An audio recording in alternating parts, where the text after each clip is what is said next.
today, this is my serious face because I am discussing myths about epilepsy. The first myth being that it only affects children or is only affected during childhood. Truth be told, it can affect a person at any age and be a result of an injury, as it is with me. I was diagnosed and had my first seizure at the age of 20 after a TBI, or a traumatic brain injury. The injury was a result of I had a terrible boyfriend. I went to help him while he was drunk, and it didn't go so well, and my head hit concrete. So there's a lovely scar way in the back of my noggin, which unfortunately joggled my brain. One of the other myths that I've heard is that you're always affected by blinky lights. This is false. Only 3% of the people with epilepsy actually are affected by blinking lights, such as strobe lights. That's 3% out of 3 million adults and 1.5 million children with epilepsy in the United States. There are 1 in 26 people will be affected, however, only 3% of those will have issues with light sensitivity. The third myth, my least favorite myth, is, oh, well, you can't talk about epilepsy. This is a terrible illness. You need to be serious.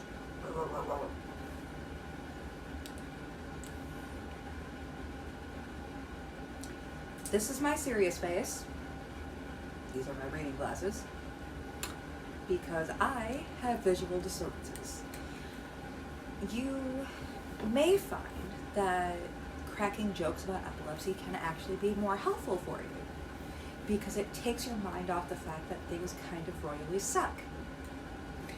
And some jokes aren't all that funny, and you may find that you're ashamed of yourself for even daring to come up with them, but that's life.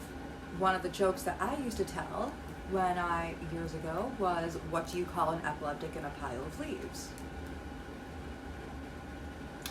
Russell. Nowadays, you would say, what do you call a person with epilepsy in a pile of leaves? Also, the bathtub joke, which is along the same lines. Just pop a bar of soap in there, which is still funny, even though I've had a seizure in the bath, which led to a near drowning. So, yeah, I work as an agitator in so many different ways. So, guys, don't be ashamed of the terrible jokes you might tell. Don't be ashamed of and don't ever be ashamed of yourselves. And treat yourself well, as I always say, and let yourself be loved. And oh yes, love, romance. Let me put the serious glasses on again. Romance, love, a many splendid thing. Yes, let us discuss love. Can you go to the movie theater on a date, or just to the movie theater? Yes. But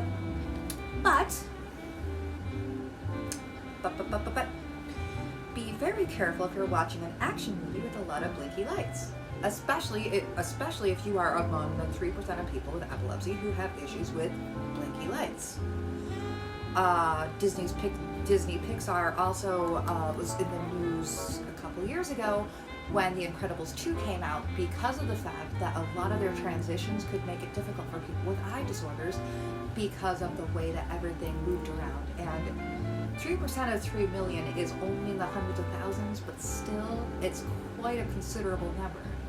So, if you really if you're seeing the movie and you find yourself getting uncomfortable or feeling sick, please, go grab another snack, go pee, go do whatever you need to do, but don't let yourself stay if you're feeling uncomfortable. If need be, wait for the movie to come out at home. I've noticed that my DVD player, which hooks up to my laptop, when it plays movies, the blinky effects don't really show up as much. And there's sunglasses, which I have worn in a dark movie theater. I usually wear closed captioning glasses, which are extremely uncomfortable, but that's because I have ear issues. Because I am a disaster.